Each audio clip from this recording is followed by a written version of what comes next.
على أهلك وعليك ما استطعت أعوذ بك من شر ما صنعت بلك بنعمتك علي وأبو بذنبي فاغفر فإنه لا يغفر الذنوب إلا أنت. السلام عليكم ورحمة الله وبركاته. Dimulakan dengan Ummul Quran Al-Fatihah. A'udzu billahi minasyaitonir rajim. Bismillahir rahim. Alhamdulillahi rabbil alamin. Ar-Rahmanir Rahim. Maliki yaumiddin.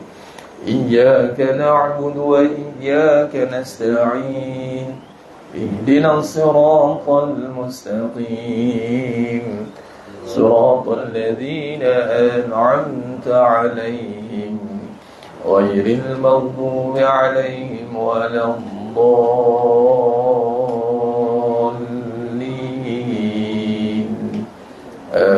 آمين. إن الحمد لله نحمده ونستعينه ونستغفره ونعوذ بالله من شرور أنفسنا ومن سيئات أعمالنا. من يهده الله فلا مضل له ومن يضلل فلا هادي له. أشهد أن لا إله إلا الله وحده لا شريك له وأشهد أن محمدا عبده ورسوله. اللهم صل على سيدنا محمد وعلى آل سيدنا محمد. رب يسر ولا تعسر بالتمم بالخير. رب اشرح لي صدري ويسر لي أمري واحلل عقدة من لساني يفقهوا قولي. اللهم افتح علينا حكمتك وانشر علينا من خزائن رحمتك يا أرحم الراحمين. والله الذي لا إله إلا هو عالم الغيب والشهادة هو الرحمن الرحيم. والله الذي لا إله إلا هو الملك القدوس الملك القدوس السلام المؤمن المهيمن العزيز الجبار المتكبر. سبحان الله عما يشركون.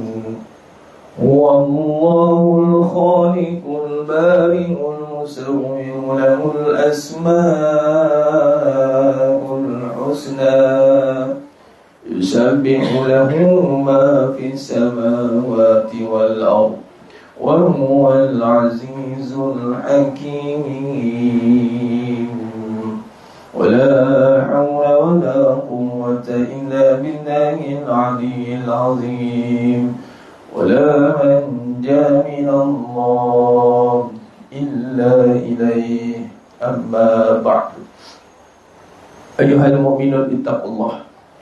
أوصيكم وإياي بتقوى الله فقد فاز المتقون. Sidang jemaah yang dimuliakan Allah Subhanahu wa taala, mudah-mudahan kita semua tergolong dalam golongan hamba-hamba yang benar-benar bersyukur. Amin ya rabbal alamin. Dalam satu hadis yang diriwayatkan daripada Imam Tirmizi rahimahullah ta'ala, Nabi SAW bersabda, Masalu hazil ummah, permisalan umat ini, Masalu hazil ummah kamasali arba'a nafar, permisalan umat ini adalah ibarat 4 orang. Nabi terjemahkan, Nabi memberikan segmentation di dalam jenis umat, dalam diibaratkan 4 orang. Rajulun atahu Allahu malan wa ilma fahuwa ya'malu bi'ilmi fi mali yunfiquhu fi haqqah.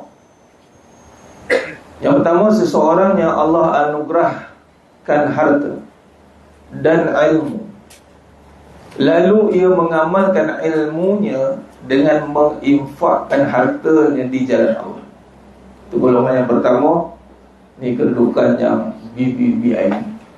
Orang yang Allah bagi harta, mala wa ilma. Dua dapat, harta dan ilmu. Lalu dia mengamalkan ilmu ni. Bukan beramal dengan harta itu, tapi dia mengamalkan ilmunya itu dengan yunfiqu, yakni menginfakkan, yunfiqu fi haqqah, yakni menginfakkan hartanya dengan jalan kebenaran. Itu kategori yang pertama. Seterusnya kata Nabi, wa rajulu atahullah ilma wa lam yu'tihi mala. Orang yang Allah kurniakan ilmu tapi tidak memiliki harta. Fahuwa yaqul, lalu dia berkata, jadi orang yang berilmu yang tidak punya harta itu berkata, Lau kana li mislu hadha amiltu fihi mislu alladhi ya'malu. Ini orang tu kata apa? Seandainya aku ada harta seperti dia. Ini merujuk kepada yang pertama tadi, rajulu atahu mala wa ilma. Ini yang kedua ni kategori orang yang ada ilmu tapi tak datang. Lalu dia cakap macam ni, laukana, sekiranya aku ada harta nanti, aku akan buat macam dia. Dia tu siapa? Yang pertama tadi. Apa kata Nabi SAW? Faqala Rasulullah SAW, fahuma fil ajri sawa, kedua-duanya dapat pahala. Yang pertama tadi dah tentu dah, dia infakkan hartanya dengan dia beramal dengan ilmunya, lalu dia dapatlah pahala. Ni yang kedua ni, dia panggil pahala kering. Dia tengok orang yang berilmu dan berharta yang benar. Kata Nabi SAW, fahuma fil ajri sawa, maka keduanya berpahala sama. Kaya Allah Ta'ala ni, kita kadang lah inginnya tengok bulan tu datuk lah berapa 100 juta. 100 juta tu, kata Nabi SAW, orang yang betul berilmu, dia akan infakkan 100 juta tu untuk jalan yang benar. Infak tu termasuklah nafkah juga. Dia gunakan harta je untuk pahala. Bukan money make money, money make pahala. Yang kita yang tak ada 100 juta ni, just hope je, kalaulah aku ada harta macam dia tu. Apa kata Nabi SAW? Pahala je sama. Jadi perlu kerja-kerja dapat harta banyak. Yang perlu dapat apa? Yang sama kena ada apa? Ilmu. Yang pertama tadi ada harta, Allah bagi harta dan ilmu. Nak praktikkan ilmu, kena infakkan harta. Dah sudah pasti kita jadikan para sahabat radhiyallahu anhum ajma'in sebagai kita punya, sebagai perintis kita.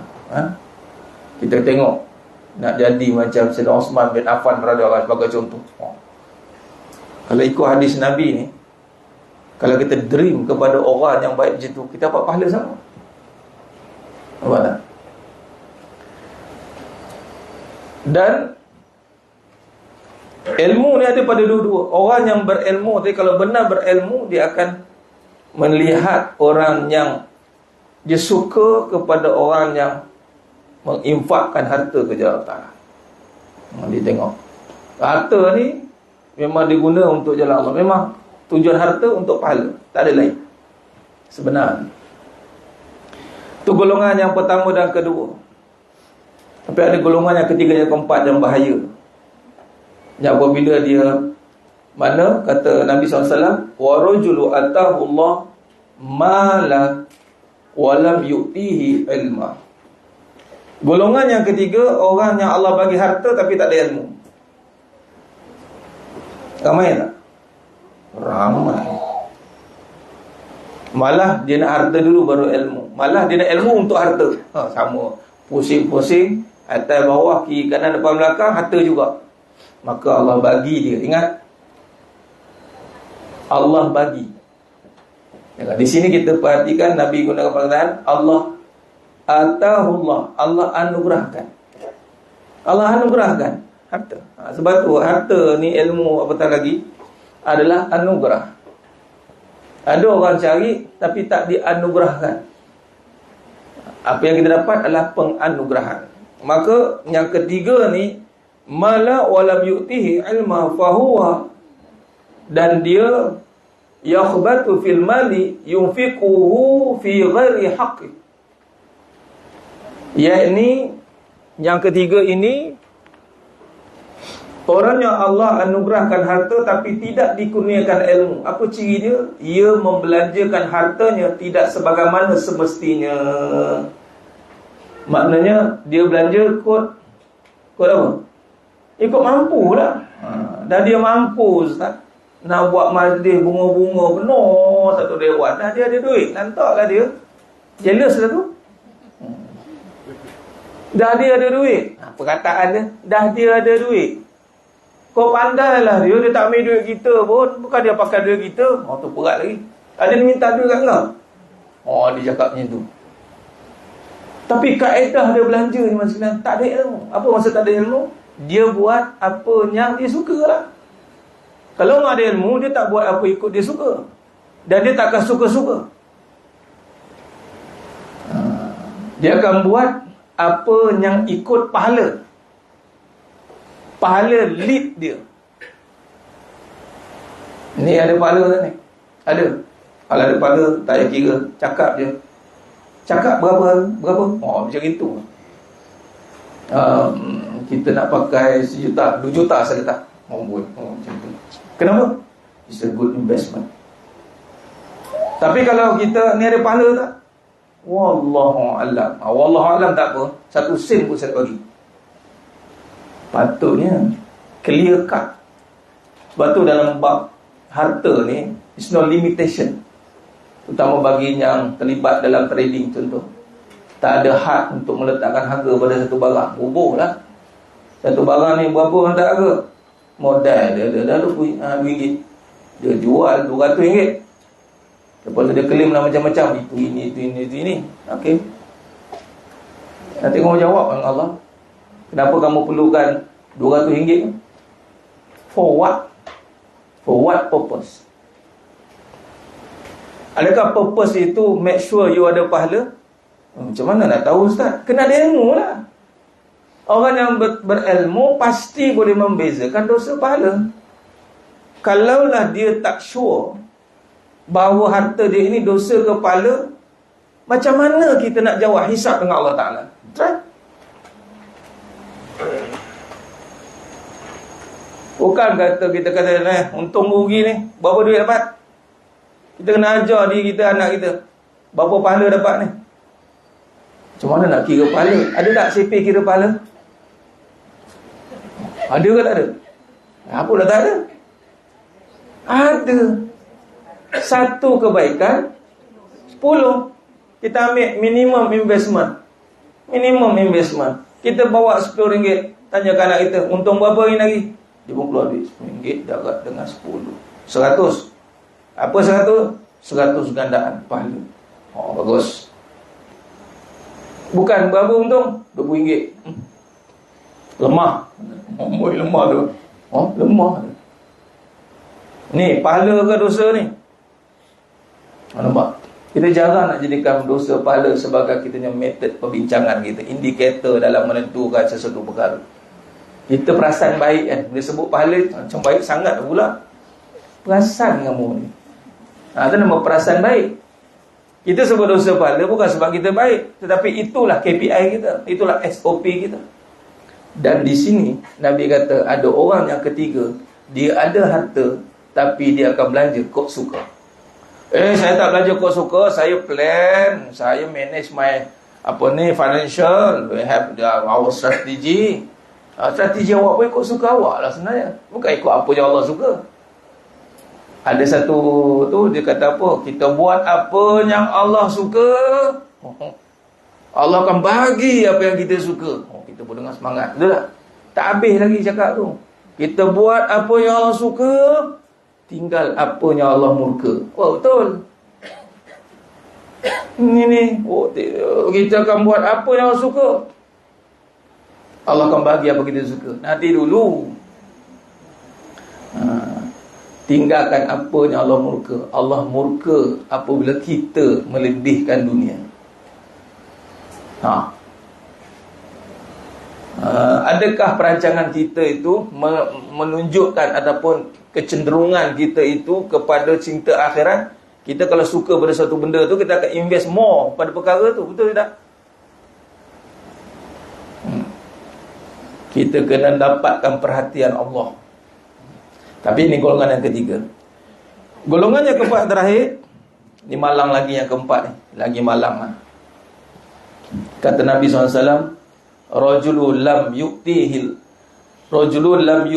Allahu ilma wala mala. Golongan yang keempat, golongan yang Allah tak bagi dia ilmu dan harta. Dua-dua tak ada. Parah lagi, dia kata apa? Fahuwa yaqul law kana li mislu hadha amiltu fihi mislu alladhi ya'malu. Qala Rasulullah sallallahu alaihi wasallam fahuma fir wizri sawa. Yang keempat ni parah lagi. Dia berangan, seandainya aku dapat harta, kan seronok macam dia tu, tak gantung dengan duit suami. Apa nak, just beli. Suami tak tanya, duit sendiri. I wish one day, one fine day, my dream come true. Dia pergi wish macam orang yang belanja kot suka. Apa kata Nabi? Dua-dua dosa. Nombor 4 kesian teruk. Teruk tu nombor 4 tu. Dah lah, harta pun tak ada, ilmu pun tak ada, dosa lagi dapat. Gara-gara salah ikut. Sebab tu saya kata, ada sekali saya punya tulisan, saya cakap apa, hati-hati ya. Yang like tu, yang tengok lifestyle seseorang itu, yang kita sehingga kita terseronok dengan lifestyle dia, dengan cara kok suka. Rupanya ada hadis, kalau kita lah berangan begitu, terimpian begitu, kan senang ada duit, senang. Dia tak tahu bila ada duit lagi susah, sebab semua ditanya. Apa tanya? Pahala ke dosa? Pahala ke dosa? Yang tak pakai harta pun kita tak tahu dah nak beza ni. Ini kan pula ada harta lagi susah nak beza. Sebab harta ni dia bias banyak. Bias banyak nanti. Kan senang kalau tak daripada sekarang kita develop diri kita dengan ilmu, dan kita nanti satu masa kita dikurniakan harta. Ingat, saya nak kita daripada hadis ni, mukadimah kita, sebelum kita teruskan pengajian kita. Kok mana pun jalan harta ni akan dapat. Sama ada dengan berilmu atau tidak. Tengok golongan pertama tadi, Allah bagi dia dua sekali, harta dan ilmu. Golongan yang kedua ada ilmu tak ada harta. Tapi yang kena pastikan ada pahala atau tidak. Dan ilmu lah pengikatnya. Yang golongan yang kedua ada harta. Dan yang keempat, yang golongan yang ketiga tu ada harta tapi tak ada ilmu. Dan golongan yang empat, harta pun tak ada, ilmu pun tak ada. Golongan ketiga keempat yang dapat hanya dosa. Jadi perjalanan kita patutnya dibina dengan ilmu, sehinggalah kita berharta, atau beramal sehinggalah Allah bagi mal, bagi harta. Kerana kita ada satu rutin. Contoh, yang datang lepas ni semua milenial berjuta duit, tapi tetap ada rutin untuk ilmu. Dia ada rutin yang dia dah mulakan dulu sebelum dia ada ratus-ratus juta. Itu macam mana? Dia tetap ada rutin dia, yang mana rutin itulah yang membawa dia dekat dengan Allah. Lalu bila Allah bagi dia harta, just dia leverage harta tu. Ramai orang nak cari harta dulu, susah kan? Jadi harta dulu, kemudian dia berangan. Dia berangan. Bila dia berangan pula salah. Sebab tu kadang-kadang dalam harta tak ada, ilmu tak ada, beban pula dapat. Rupanya beban dosa kering. Hati-hati. Dahlah susah bertimpa-timpa. Nampak ada orang susah, dia tak ada harta tapi dia ada ilmu. Tapi rasa macam kaya dia. Qanaah tu, rupanya dapat juga pahala infak tu. Patutlah jalan tu orang nampak macam orang kaya je. Padahal apa-apa. Kan? Orang tengok muka tu, kena pakai suitnya elok sikit, memang orang angkat katalah. Rupanya Allah bagi pahala kat dia. Ada golongan tu berharta, tapi orang tak respect kat dia. Rupanya dosa. Nampak je mas sekalian? Jadi ini 4 golongan ini yang mesti kita kena garis bawah. Yang kita kena garis bawah untuk kita faham. Ada 4 pecahan golongan yang mesti kita perhatikan. Baik. Jadi selanjutnya yang mulakan Allah Subhanahu wa taala. Meneruskan kajian kita dalam kitab Sifat 20, Sejarah dan Kupasan Pendekatan Akidah, karangan Tuan Dr. Nik Muhammad Syukrun Nikwan rahimahullah ta'ala, hafizahullah ta'ala alaih. Mudah-mudahan Allah rahmati beliau dan seluruh ahli keluarga beliau, menempatkan beliau di kalangan ahli keluarga beliau di kalangan orang saleh dan salihah, dan dimasukkan dalam syurga yang tanpa hisab. Amin ya rabbal alamin. Begitu juga dengan sesiapa yang mengikuti pengajian ini, menelusuri kajian ini, Allah pelihara kita, seluruh ahli keluarga kita, menempatkan kita di kalangan orang beriman, saleh dan salihah, dimasukkan dalam syurga yang tanpa hisab. Amin ya rabbal alamin. Dalam muka surat 132 edisi yang pertama dan 138 edisi yang kedua, kita masih membincangkan perbahasan qiyamu ta'ala binafsi. Kita masuk pada perbahasan sifat yang seterusnya. Dan ilmu yang paling penting untuk kita ada adalah ilmu tauhid. Ingat, sentiasa kena tanam dalam pemikiran dan kefahaman, dan bukan sekadar ada, tetapi mampu meresapinya di dalam jiwa kita.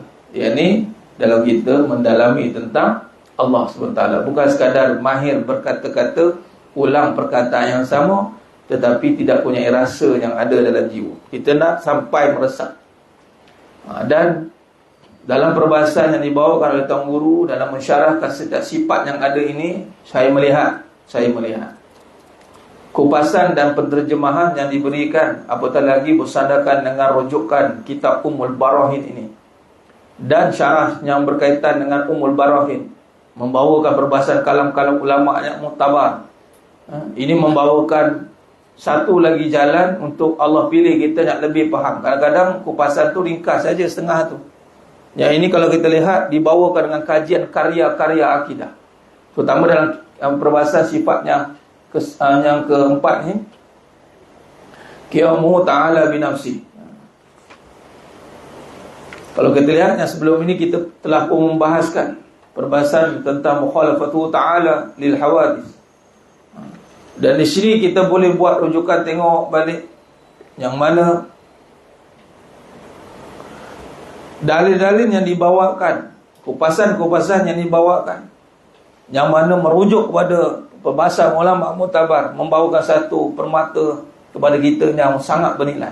Sebab kita nak lihat kalam ulama itu bagaimana mensyarahkan perkara ini.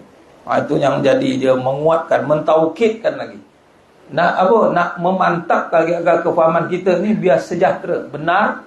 Ingat kata kunci kita apa? Benar, tepat, jelas. Kerana kita sudah benar pegangan kita, tetapi tidak benar, tidak tepat. Benar, sudah benar dah mengaji sifat 20. Orang kata apa, pejam mata lah tu, pejam mata lah, tapi tidak cukup tepat. Sebab apa? Kita tidak boleh bawakan dalil-dalil. Kenapa nak bawakan dalil ni? Nak memantapkan lagi agar tiada kesamaran. Sebab jelas, kita tak nak ada maslahah nanti ada berlaku masalah kekhawatiran. Sebab ingat jangan ambil mudah dengan keyakinan, kerana serangan keraguan bertali arus.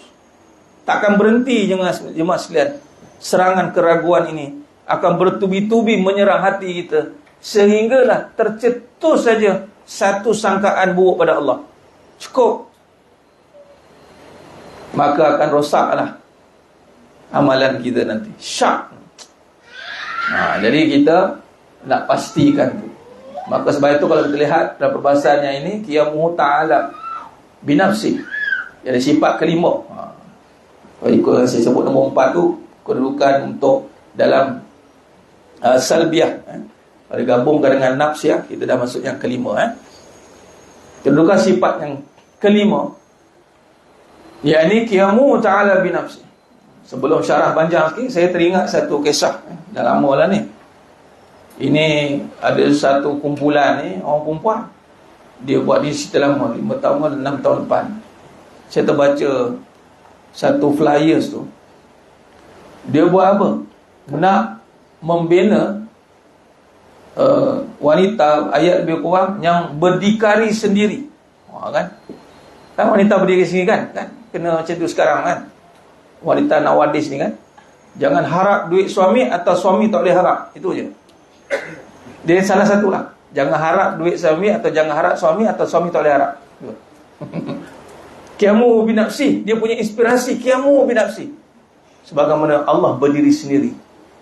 Saya cakap gila apa puak ni. Macam mana dia boleh syarahkan qiyamuhu binafsi ta'ala, qiyamuhu ta'ala binafsi itu berdiri sendiri, akhirnya membina sifat feminisme. Hati-hati.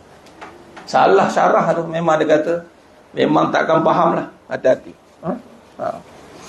Ada pesen gitu. Okay. Baik, mari kita lihat perbahasannya. Sifat kelima dikemukakan oleh Imam As-Sanusi. Qiyamuhu ta'ala binafsi, artinya Allah SWT berdiri dengan sendirinya. Syekh Muhammad Zain berkata, syarahan kepada qiyamuhu ta'ala binafsi adalah Allah Ta'ala berdiri dengan sendirinya. Imam As-Sanusi memaksudkan qiyamuhu ta'ala binafsi, bahawa Allah SWT berdiri dengan zatnya sendiri, tanpa memerlukan zat lain atau pencipta yang menciptakannya. Maksud sama turut dikemukakan oleh Syekh Ahmad. Dengan kata lain, Allah SWT bersendirian, tidak menumpang tempat dan penjadi, sebaliknya segala makhluk selainnya sentiasa menumpangnya. Maksud tersebut pernah diberikan oleh Abi Ishaq Al-Asfiraini sebelum ini. Jadi kalau kita lihat yang pertama, ingat bila sebut, bila mengenal Allah SWT itu dengan sifatnya Maha. Bila Maha ni, tiada satu pun yang diperlukan, semua memerlukan dia. Jadi cara faham ni, cara faham perbahasan sifat, cara faham dalam hidup. Kita syarah cara faham dalam sifat, cara faham dalam hidup. Tengok berapa ramai di kalangan kita, di saat dia berurusan dengan Allah, dia meletakkan Allah tu ibarat perlukan lain. Contoh, perlu apa kan? Perlukan kita baru jadi. Kalau kita tak usaha, macam mana Allah nak bagi jadi? Contoh, saya bawa perbahasan sifat kaya. Kalau soalan tanya, nak kaya dengan apa? Setengah soalan ringkas, nak kaya dengan apa? Jawapannya itu, nak kaya dengan Allah. So nak kaya dengan Allah, kerana kaya itu datang dari sifat Allah.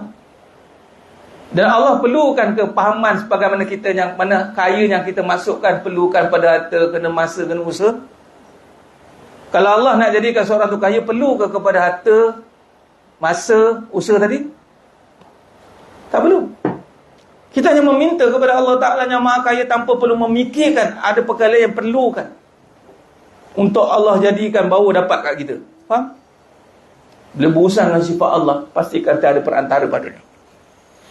Kita minta sifat Allah kan, kaya. Setengah orang minta. Dan memang kaya itu datang daripada Allah. Dan salah faham pula kadang-kadang kita faham kaya itu harta. Dahlah kita minta harta, kemudian kaya tu pula kita salah faham. Mana kaya tu mesti kena ada harta. Kalau tak ada harta, macam mana nak kaya? Okey. Itu satu contoh. Yang contoh kedua, langit ada berapa tiang? Kenapa? Jawapan. Kenapa tak perlu tiang? Sebab kuasa Allah. Bagaimana nak faham kuasa Allah? Nampak? Kita kena ada kemahiran sikit lah untuk syarah. Syarah pun tak panjang. Pendek ke syarahannya. Tak macam panjang, Ustaz, nampak? Apa kita ringkaskan. Dengan bersandarkan qiyamu binafsi ni, macam mana kita faham? Sebab katanya begini, kata Syekh Ahmad, kata Imam Musa Nusi rahimahullah ta'ala, mengatakan bahawa, kata Syekh Muhammad Zain, Allah itu sifatnya bersendirian, tidak menumpang tempat dan penjadi, sebaliknya segala makhluk yang memerlukan dia. Macam mana jawapan dia? Kenapa langit tak perlu tiang? Ya, kuasa Allah. Sila huraikan dan tidak lebih daripada 300 patah perkataan. Amin.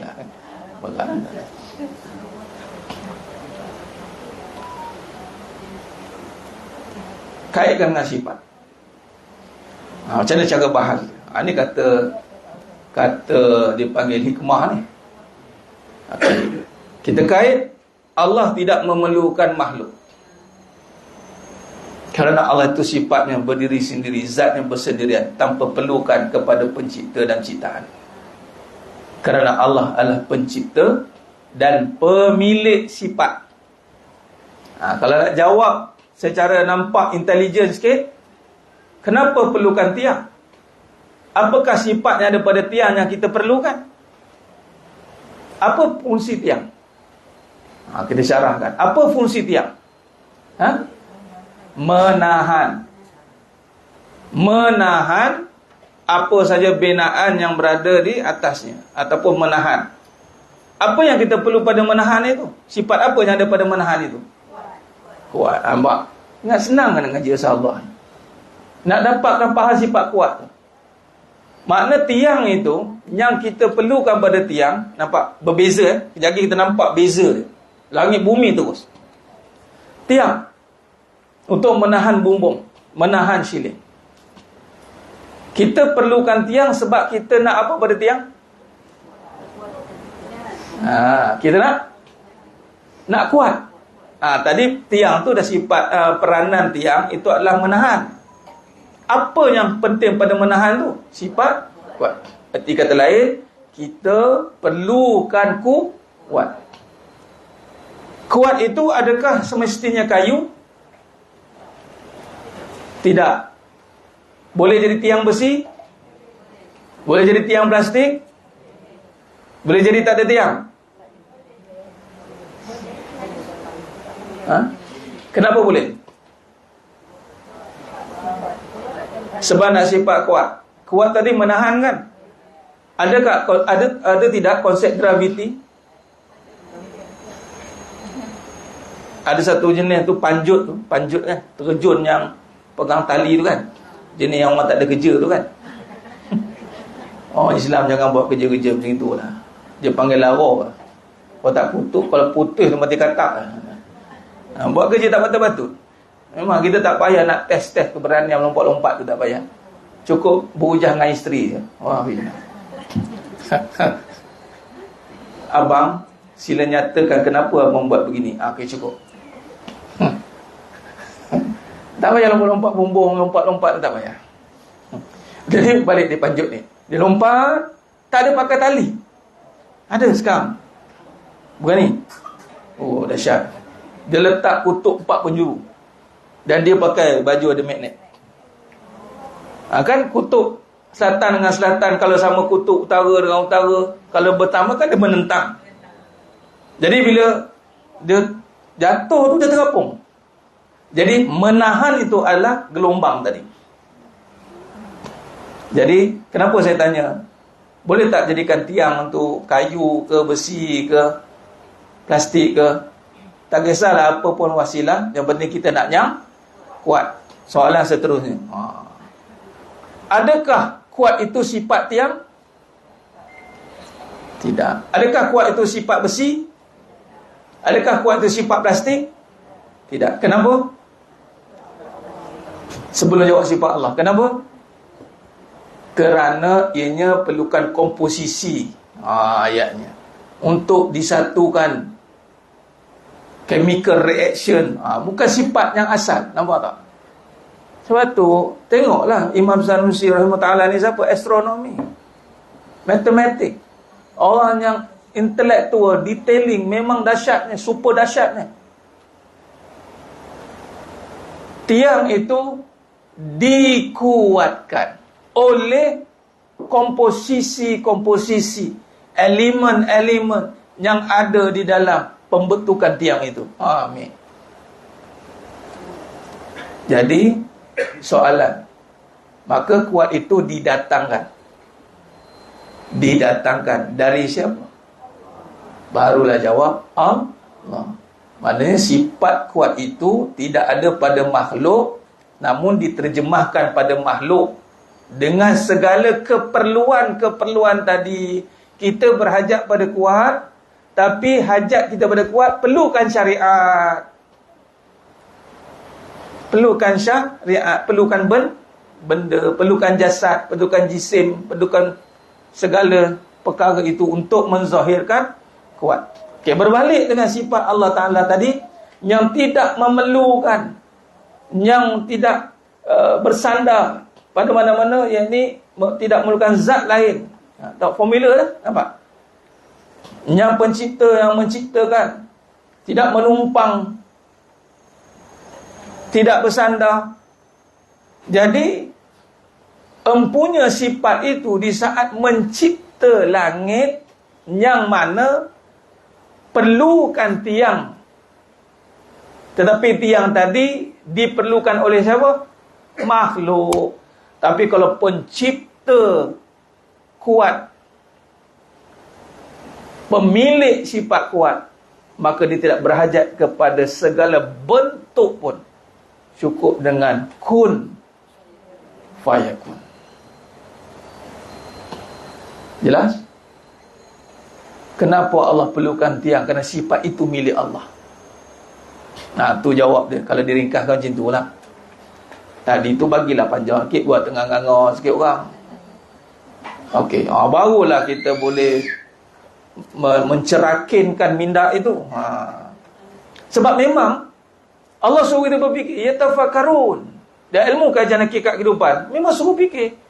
Dan dia tidak tiba-tiba datang macam tu. Ilham tu kalau tidak berfikir. Tak percaya, rujuk surah Baqarah 269. Kalau kita membawakan perbahasan ni, tengok macam-macam ilham datang, Allah tunjukkan. Okey, sekarang ni kita berhajat kepada Allah yang Maha Kuat. Perlu tak bayangkan apa-apa selain benda tadi? Tak perlu, jemaah sekalian. Kalau kita yang nakkan kuat pada perkara itu, maka kita perlulah kepada hajat yang lain-lain. Tapi di saat kita meminta, ya Allah, Antal Qawi, Engkau lah yang Maha Kuat, kuatkan aku. Maka di sisi Allah, bagaimana Allah menurunkan wa anzalnal hadid, Allah menurunkan sifat kuatnya. Sebab tu anzalna, turun, bukan Allah mencipta sifat itu.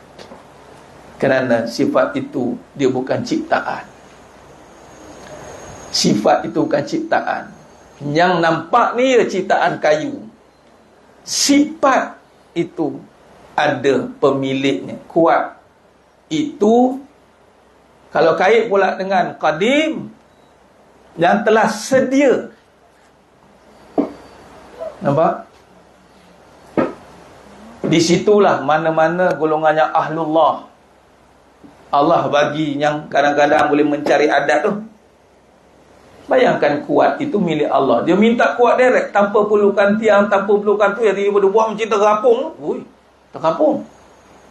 Sebab tu jangan pelik kalau orang yang buat macam itu. Kita tak pelik dengan dia, sebab Allah boleh bagi. Orang ni kata hukum akal harus bagi akal tu. Nampak? Okey. Itu perbahasan sifat kuat. Saya ubah sikit perbahasan sifat pula, boleh? Ni panjang ni perbahasan ni. Kita masuk perbahasan ni maklumah pakai panjang syarah ni. Harap-harap tak ada yang syahid di pertengahan jalan. Sebab makin kuat syarahan tu, dia akan makin sakit nafsu. Okey, saya nak buat perbahasan sifat sayang. Katakanlah sayang itu. Nah, pelukan tiang sebab nak, pelukan suami sebab nak apa? Ulang lagi sekali. Pelukan tiang sebab nak kuat. Pelukan suami sebab nak sayang. Sayang itu datang adakah milik pada suami? Jadi bila kata sayang itu tidak ada pada suami, dia diberikan.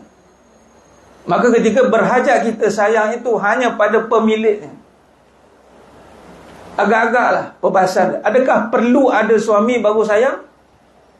Ataupun sayang dulu baru kemudian Allah datangkan suami? Kat sini kita belajar sifat. Sama juga, kalau Allah tak datangkan sifat kuat formula tu, ada tiang tidak? Boleh ke ada tiang baru datang kuat? Kan dah berpinau kan.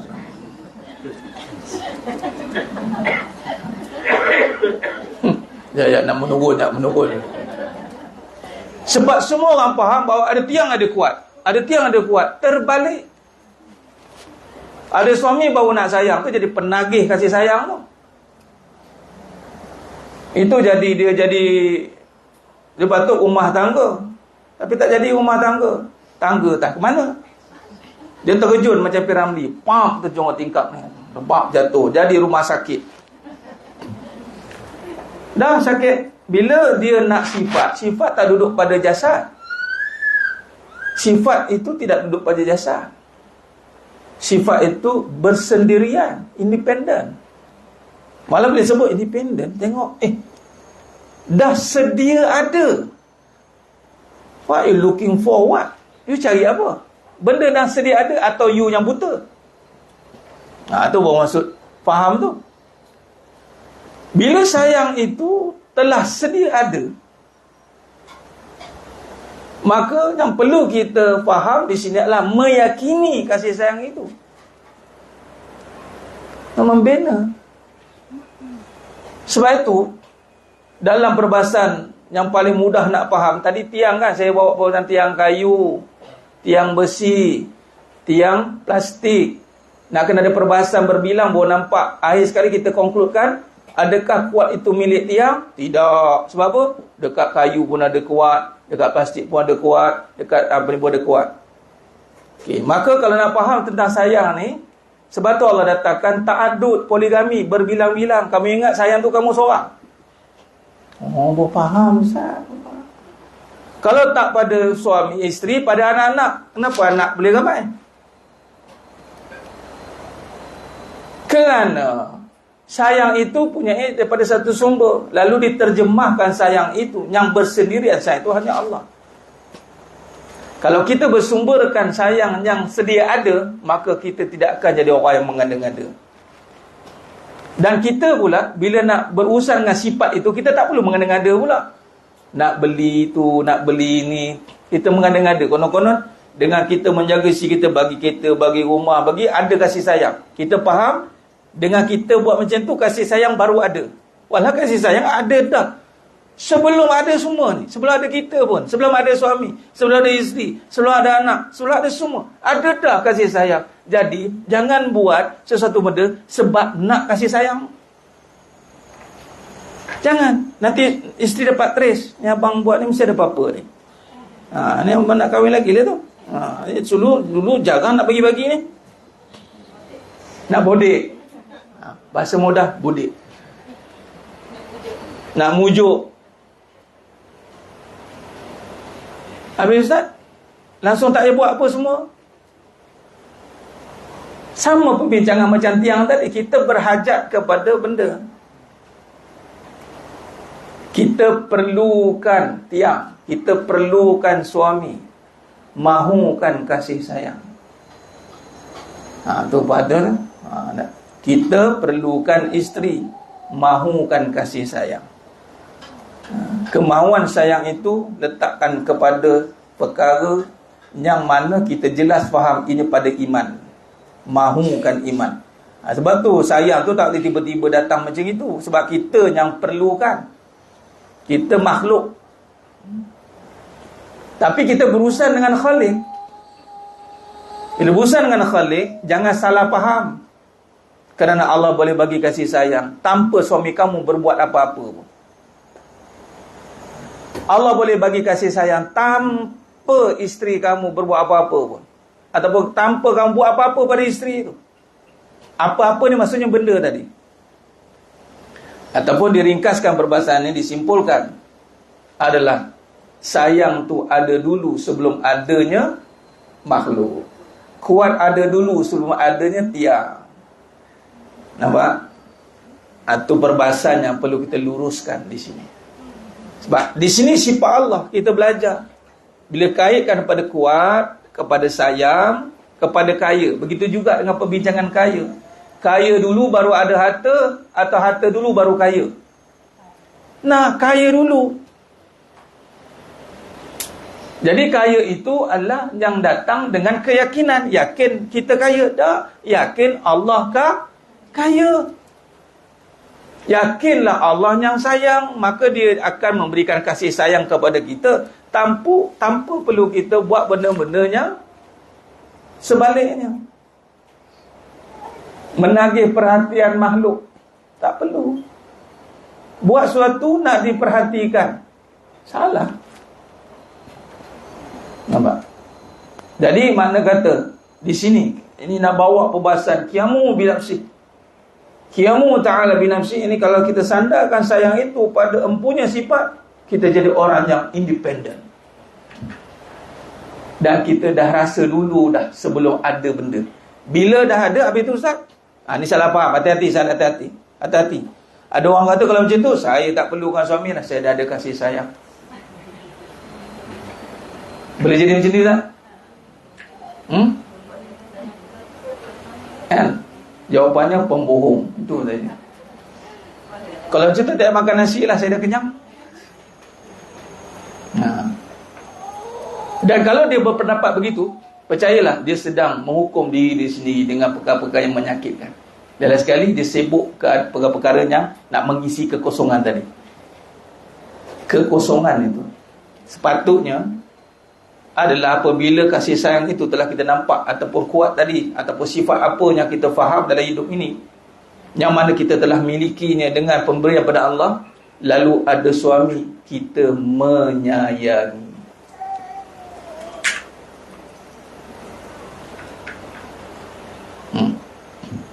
Tujuan ada suami, tujuan ada isteri adalah untuk menyayanginya.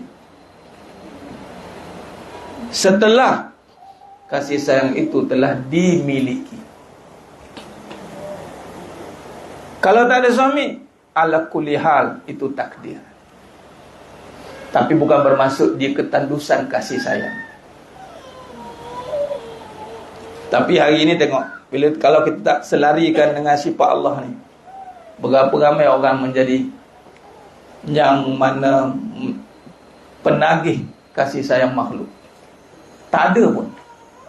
Bila sayang dah ada, maka tiada istilah membenci, tak ada istilah merajuk, tak ada istilah nak perhatian. Dah ada kasih sayang.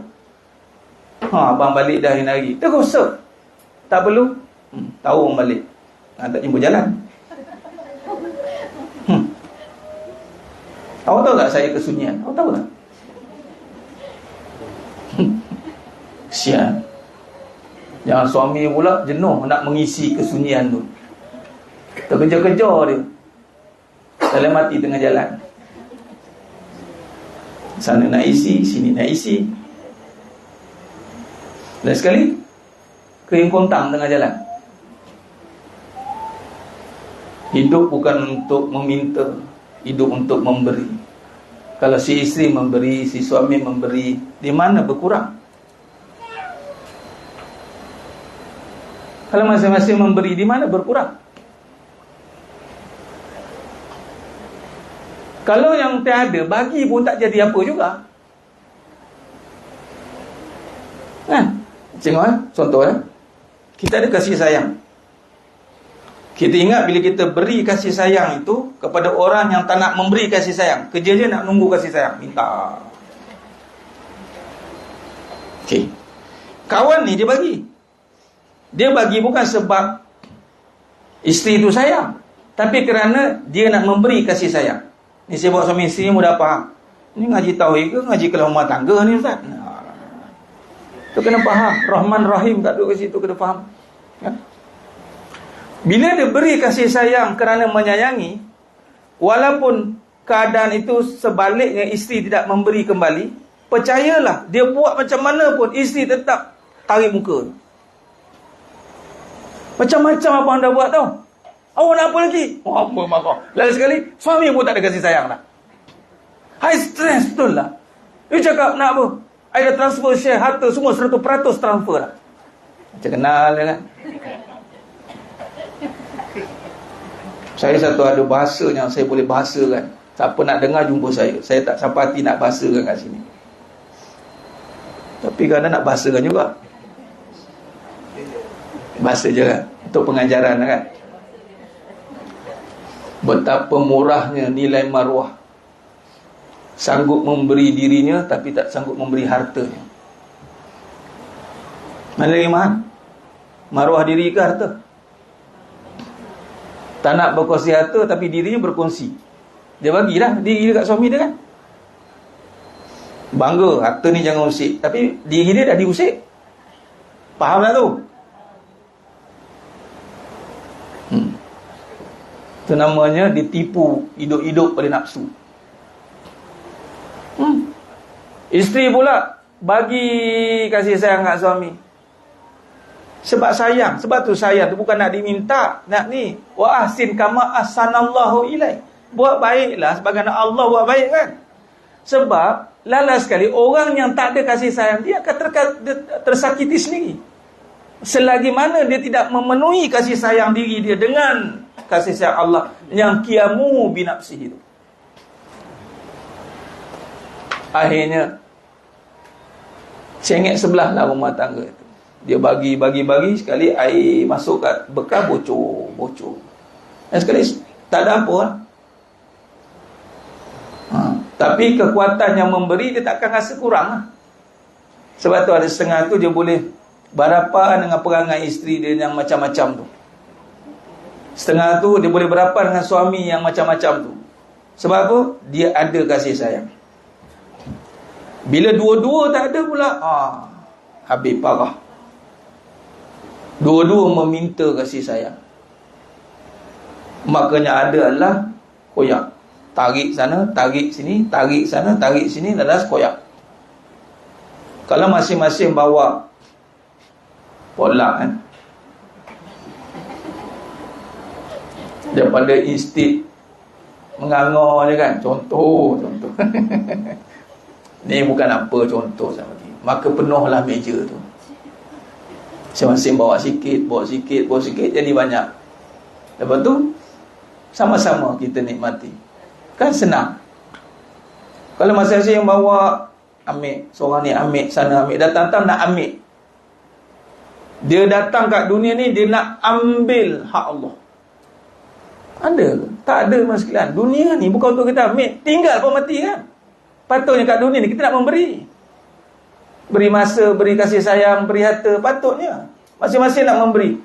Apa yang boleh saya bagi? Tawarkan khidmat. Dia bagi menawarkan perkhidmatan.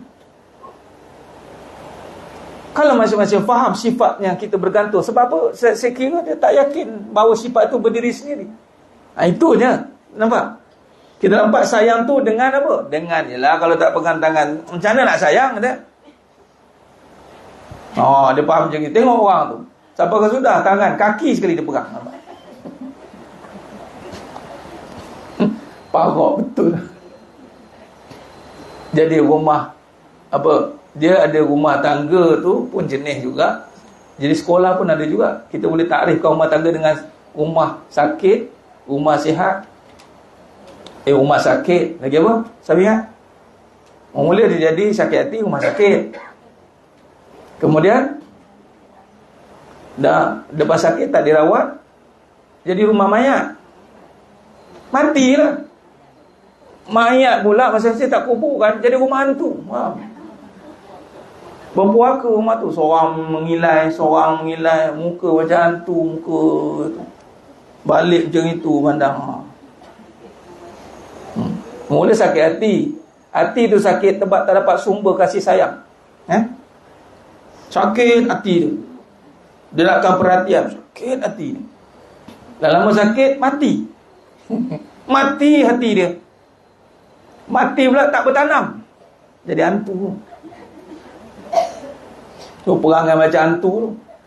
Dan sui ada, Pontianak ada. Salah Pontianak pun lari. Rumah tangga. Ada peringkat rumah tangga seperti rumah tangga kebudak-budakan. Nak berkepit dia kerja. Seorang student, 3 guru. Kan tadika kan? Rumah tangga tadika. Nak berjalan seorang cikgu pegang tangan, nak menyuap seorang cikgu suap, nak ni semua 3 orang cikgu tengok. Allah, itu rumah tangga tadika.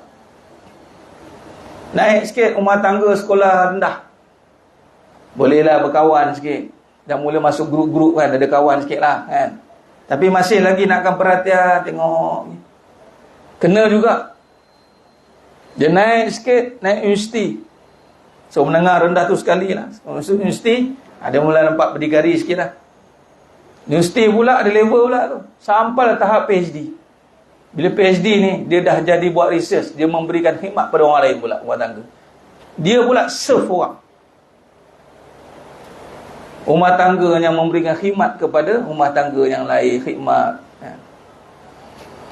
Suami mana? Suami khidmat. Mana? Oh, masing-masing saling khidmat, berkhidmat. Ni dah rumah tangga dia dikerumuni orang lain. Apa masalah rumah tangga tak tahu dah perangai. Patut kita yang dah survive kan. Tak ada apa-apa masalah antara kita, tiada sengketa. Kerana kita dah student PhD. Nampak macam tak ada selalu ya. Siapa kata tak ada selalu? Student PhD, nampak tak jumpa lecturer? Ya ke? Dia tak tahu muka lecturer terbayang-bayang setiap hari. Bila nak submit assignment, tesis tak siap lagi. Allah. Lagi bagusnya tu, daripada depan mata muka langsung tak nampak. Suami ada depan mata, muka suami tak ada. Tengok seorang tengok. Kan? Daripada tak ada depan mata, asyik nampak dekat mana-mana. Mana nak yang mana? Nak dua-dua Ustaz, depan mata nampak. Allah. Baguslah. Tapi memang pun biasanya dia akan nampak balik depan mata. Allah nak cuba. Macam contoh kisah Nabi Ibrahim AS. Cuba tengok, Allah nak cuba sembelih Nabi Ismail. Betul tak? Kita sangka macam kehilangan. La. Wallahi Allah akan satukan. Ada. Itulah. Baik. Berbanding pada ni qiyamu ta'ala binafsi ni. Ini sifatnya kita nak kaitkan. Syarahnya panjang mas. Ni tak syarah kehidupan lah yang saya bawa ni, syarah kehidupan. Malah mengukuhkan lagi, cuba lihat sikit lagi. Sifat qiyamu ta'ala binafsi pernah diisyaratkan oleh Imam Asy-Syafi'i dengan la muftariqah wujuduha ila ghairiha. Adanya tidak memerlukan kepada yang lain daripadanya. Nampak? Adanya kasih sayang itu tidak memerlukan daripada perkara yang lain. Saya suka bawa perbincangan begitu. Jadi abang tak perlukan apa-apa. It's okay, everything is done. Saya dah penuh kasih sayang. Abang jangan risau dengan saya. Dan kita pun, suami pun sama. Kita bagi awak tak perlu nak buat benda yang sampai awak pun stres nak mendapatkan perhatian saya. Tak payah. Kita masing-masing sudah ada kasih sayang. Kenapa cakap begitu? Kerana kita bertuhankan Allah Ta'ala yang bersifat qiyamu ta'ala binafsi. Yang kerana sifat itu tidak perlukan kepada perkara lain. Hanya perlukan Allah je. Barulah hubungan tu menjadi cinta Allah. Jadi kalau perlukan Allah, develop ketaatan. Masing-masing nak berkhidmat, masing-masing nak buat baik. Maka Allah memberikan cintanya pada kita. Walaupun nampak masing-masing sibuk, seorang ke masjid, seorang ke sini, masing-masing nampak tak bertemu. Macam kita duduk kat majlis ilmu, datang suami isteri. Kalau datang makan kena dinner, boleh saling pandang memandang. Ni tengah mengaji nak jeling isteri pun bayar. Buat tak tahu, buat tak nampak ni. Tapi kasih sayang Allah bagi, Masya Allah. Sebab masing-masing tengah buat taat. Sebab di sini kata Al-Imam Syafi'i rahimahullah ta'ala mengatakan bahawa la muhtariqa, la muhtaqira wujuduha ila ghairiha. Adanya, yakni Allah, adanya, termasuk sifat-sifatnya, tidak memerlukan kepada yang lain daripadanya. Nak sayang hanya dengan Allah, titik. Selagi kita tak mampu letakkan sayang hanya dengan Allah, tunggulah kebinasaan. Sebab sifat itu tidak boleh digandingkan dengan yang lain. At-Tahawi dengan sifat yang bermaksud berdiri dengan sendiri. Imam Abu Al-Hasan Al-Asy'ari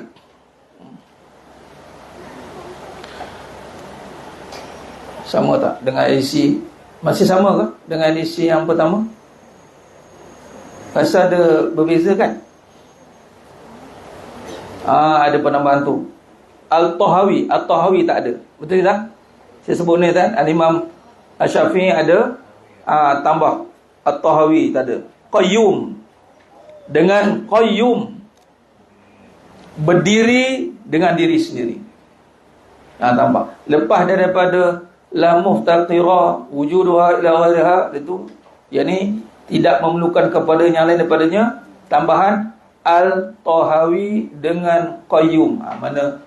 Mana yang ada jemaah, ada edisi 2 boleh kongsikan dengan jemaah yang edisi pertama. Ada tambahan qayyum.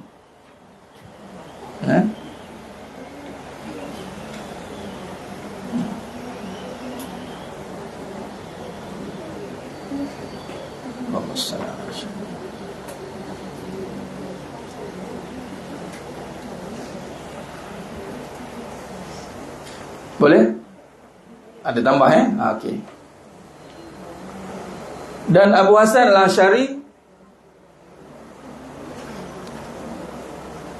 dengan ghairu muhtajan ila syai' mimma khalaqa, tidak memerlukan kepada sesuatu yang sudah dijadikan. Dan Imam Abu Mansur Al-Maturidi dengan Al-Qaim, yang berdiri atau sama, tidak bertambah dan tidak berkurang. Sebahagian Salafiyah menyebut sebagai sifat Al-Ghani, yang bermaksud adanya dengan sendiri, istighna. Al-Ghani. Okey. Dia ada tambahannya tadi saja, dalil At-Tahawi, tambahan At-Tahawi. Seterusnya Imam Al-Sanusi berdalil dengan firman Allah SWT dalam surah Al-Fatir ayat 15, ya ayyuhan nasu antumul fuqara'u ilallah wallahu huwal ghaniyyul hamid. Yang bermaksud, wahai umat manusia, kamulah yang sentiasa berhajat kepada Allah dalam segala perkara, sedang Allah dialah saja maha kaya lagi maha terpuji. Nampak? Wa antal ghani wa nahnu fuqara. At-Tabari, Al-Baidawi, Ibnu Katsir dan Said Qutb bersepakat bahawa hanya Allah SWT saja yang maha kaya daripada segala yang ada.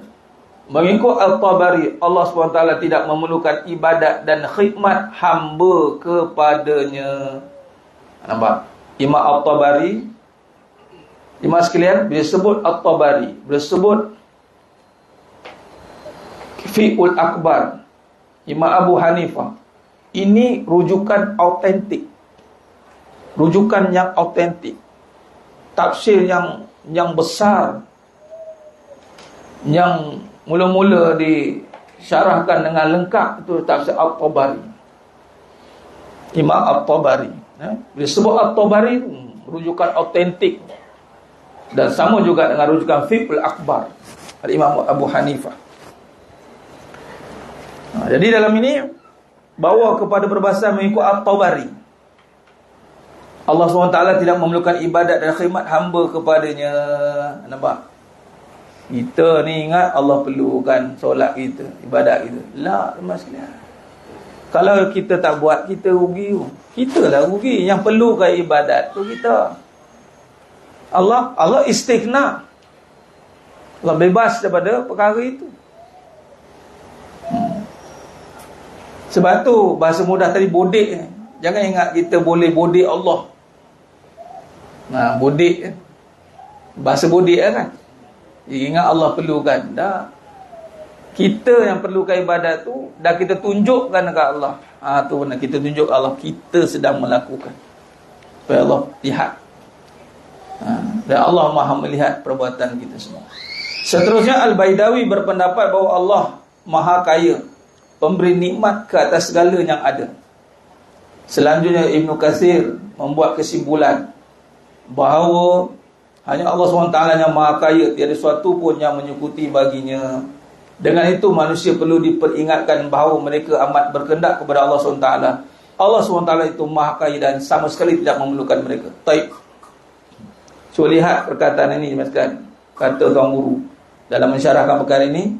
Dengan itu manusia perlu diperingatkan bahawa mereka amat berkehendak kepada Allah SWT. Allah SWT itu Maha Kaya dan sama sekali tidak memerlukan mereka.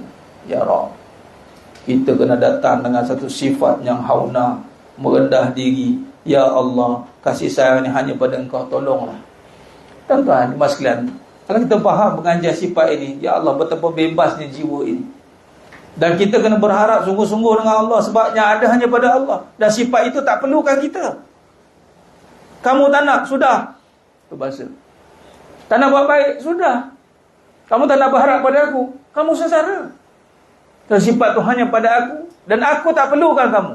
Bayangkan. Ya Allah.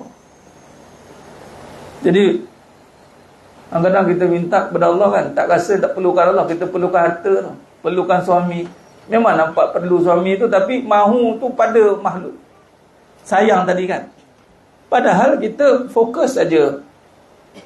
Kita punya tujuan tu hanya minta pada Allah. Betul, sungguh-sungguh. Sebab tu dalam syarat berdoa itu kena sungguh-sungguh. Kena yakin dan Allah tak layan. Kata Nabi SAW, mahfum hadis, Allah tak terima doa yang hatinya lalai. Nak minta sayang,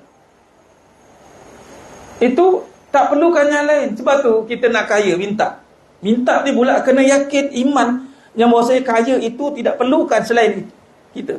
Tak perlukan harta, tak perlu lain, perlu Allah. Dan Allah boleh bagi tanpa perlu apa yang ada. Dan bila dah ada, Allah takdirkan kita dapat sifatnya itu, barulah berjalan syariatnya. Allah datangkan asbab kita buat benda-benda ni, maka jadi. Allah datangkan kuat pada tiang, maka tegaklah tiang itu. Kalau buatlah macam mana, sungguh-sungguhlah dirikan tiang itu, tanpa ada pertolongan Allah yang Maha Kuat, tak tertegak tiang itu. Jelas? Nak membina rumah tangga, buatlah macam-macam. Pergilah jalan sana, jalan sini, piknik sana, piknik sini, berhabis juta ringgit.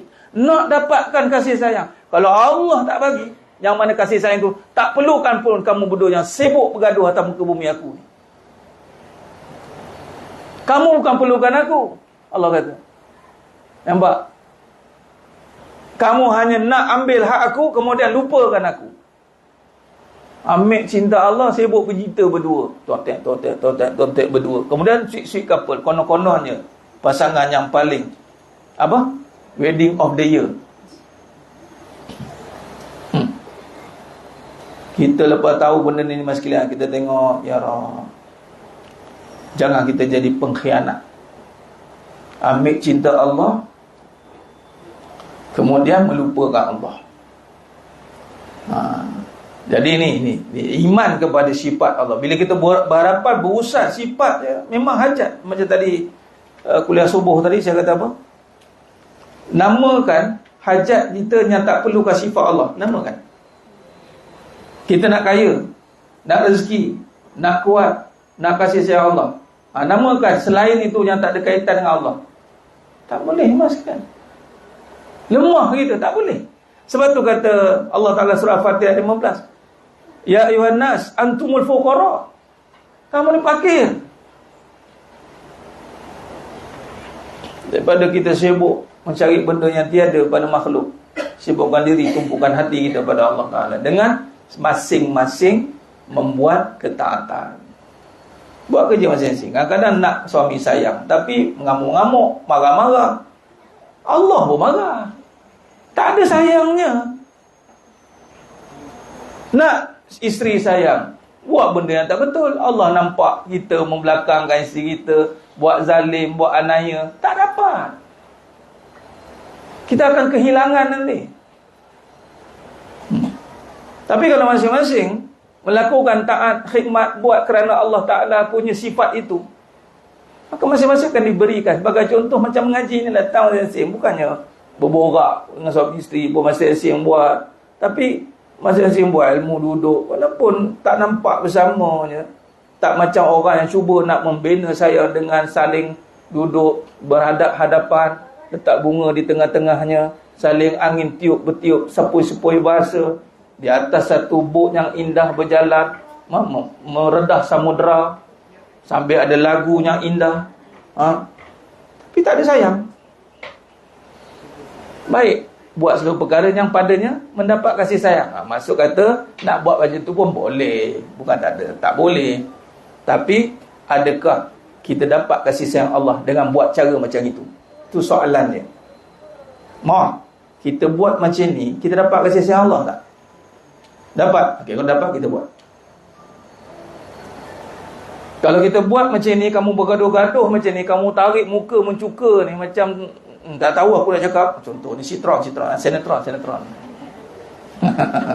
Kalau kamu buat perangai macam ni, boleh dapat kasih sayang Allah, silakan buat. Tapi kalau kamu buat perangai macam ni, hanya memutuskan kasih sayang Allah, sia-sia hubungan kita bina selama ni, hancur. Dan ramai orang tak perasan benda tu. Jadi kalau kita lihat dalam perbahasan ni, jelas masuk qiyamu ta'ala binafsih ni memang lagi jazam tu. Tengok, memang kita kena arah Allah. Apatah lagi dikaitkan dengan surah Al-Ikhlas. Selain ayat tersebut, Imam As-Sanusi mengemukakan juga ayat-ayat yang pernah dipetik oleh Imam Abu Hanifah 1971 bagi menggambarkan maha kaya Allah SWT. Itulah ayat suratul Ikhlas. Kita berhenti dulu setakat ni, kerana suratul Ikhlas ni kupasannya panjang lagi sampai ke Musrat 141 tu. Kita akan berhenti setakat ni dulu. Jadi kesimpulannya, kita telah masuk pada perbahasan seterusnya, yakni qiyamu ta'ala binafsi. Mudah-mudahan bertambahlah yakin kita. Bila nak kaya minta sungguh-sungguh dengan Allah, tanpa perlu yang lain. Syariat tetap syariat, itu keperluan kita. Kita yang perlukan benda, kita buat saja. Tapi bila kita berurusan dengan sifat Allah, make sure kita hanya harap Allah. Nah, ini yang kita nak betul-betul dudukkan hati tetap dalam kedudukan itu. Wallahu a'lam. Baik, InsyaAllah kita akhiri dengan bikirati suratul Fatihah, munajat umat, insyaAllah.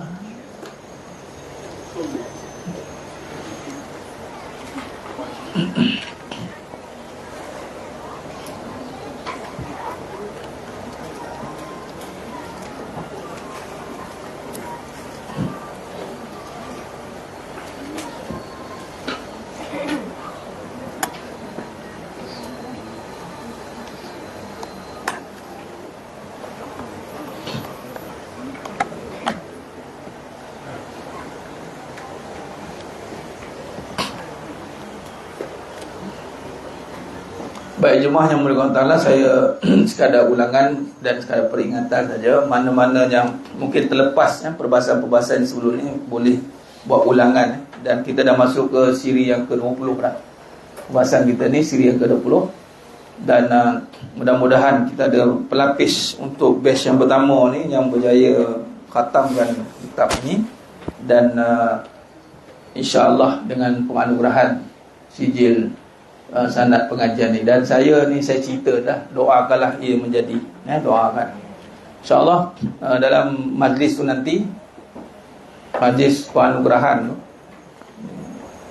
mungkin lepas puasa ke habis, wallahu alam lah, tahu bila habis ni.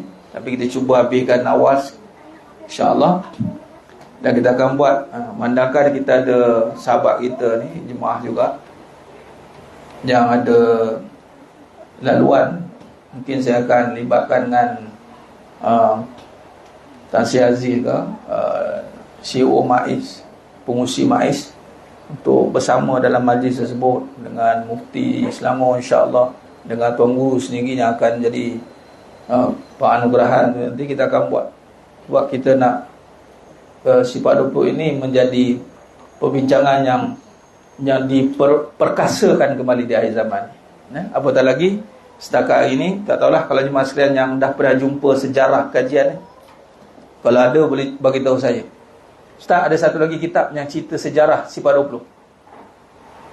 Kitab sifat 20 banyak kan, dalam sini kita nampak dah bahawa banyak karya sifat 20 kan. Macam kitab kita boleh tengok, nampak ni hasil karya nampak.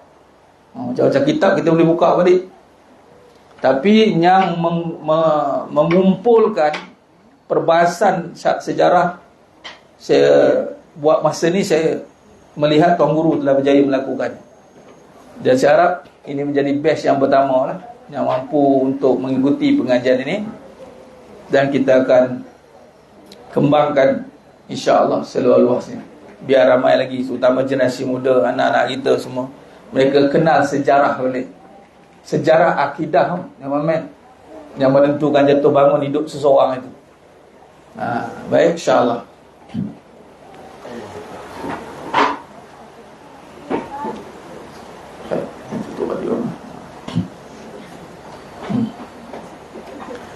Dah buka dah. Astaghfirullahalazim alladzi la ilaha illa huwal hayyul qayyum wa atubu ilaih. Astaghfirullahalazim alladzi la ilaha illa huwal hayyul qayyum wa atubu ilaih. Astaghfirullahalazim alladzi la ilaha illa huwal hayyul qayyum wa atubu ilaih. Bismillahirrahmanirrahim. Alhamdulillahi rabbil alamin. Ar-Rahmanir Rahim. Maliki yaumiddin. Iyyaka na'budu wa iyyaka nasta'in. Ihdinas siratal mustaqim. Siratal ladzina an'amta 'alaihim غير المغضوب عليهم ولا الضالين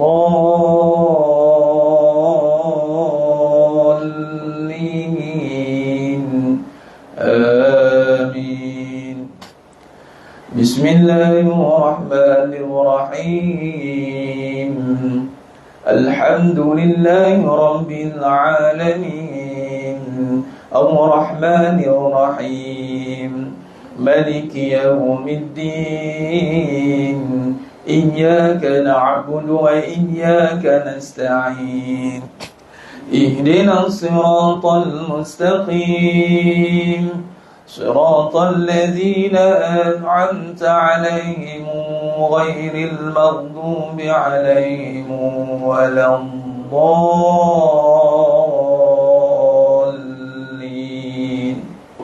آمين. بسم الله الرحمن الرحيم. الحمد لله رب العالمين. الرحمن الرحيم. مالك يوم الدين. إياك نعبد وإياك نستعين. اهدنا الصراط المستقيم.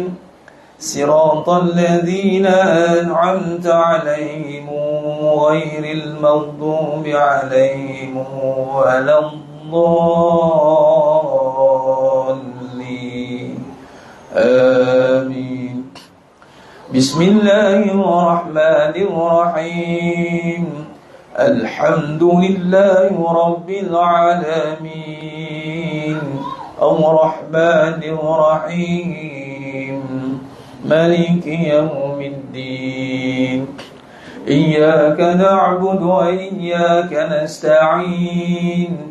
اهدنا الصراط المستقيم صراط الذين أنعمت عليهم غير المغضوب عليهم ولا الضالين آمين. بسم الله الرحمن الرحيم الحمد لله رب العالمين الرحمن الرحيم مالك يوم الدين إياك نعبد وإياك نستعين اهدنا الصراط المستقيم صراط الذين أنعمت عليهم غير المغضوب عليهم ولا الضالين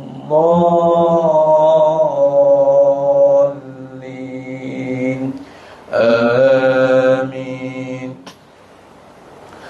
بسم الله الرحمن الرحيم الحمد لله رب العالمين الرحمن الرحيم مالك يوم الدين إياك نعبد وإياك نستعين اهدنا الصراط المستقيم صراط الذين أنعمت عليهم غير المغضوب عليهم ولا الضالين آمين.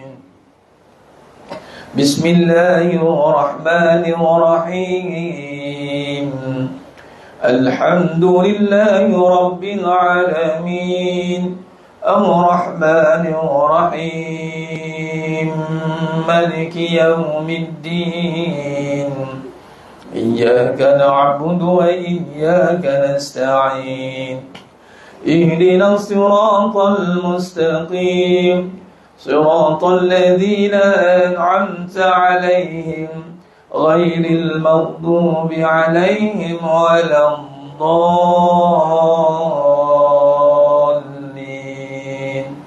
آمين. بسم الله الرحمن الرحيم الحمد لله رب العالمين الرحمن الرحيم مالك يوم الدين إياك نعبد وإياك نستعين اهدنا الصراط المستقيم صراط الذين أنعمت عليهم غير المغضوب عليهم ولا الضالين آمين. بسم الله الرحمن الرحيم الحمد لله رب العالمين الرحمن الرحيم مالك يوم الدين إياك نعبد وإياك نستعين اهدنا الصراط المستقيم صراط الذين أنعمت عليهم غير المغضوب عليهم ولا الضالين آمين.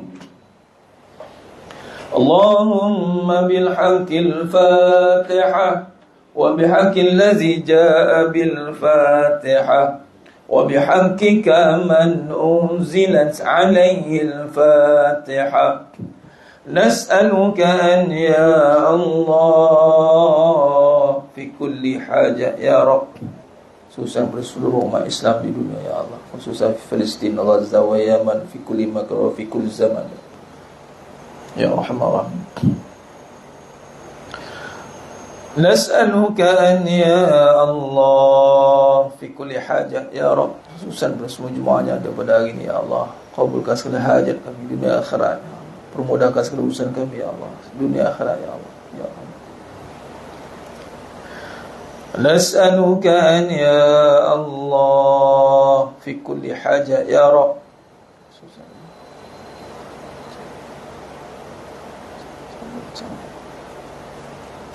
Ya Rahman Ya Hayy la hawla wala wa sallallahu ala sayyidina Muhammad wa ala alihi wa sahbihi wa sallam walhamdulillahi rabbil alamin. Taqabbalallahu minkum inna wa minkum taqabbal ya karim.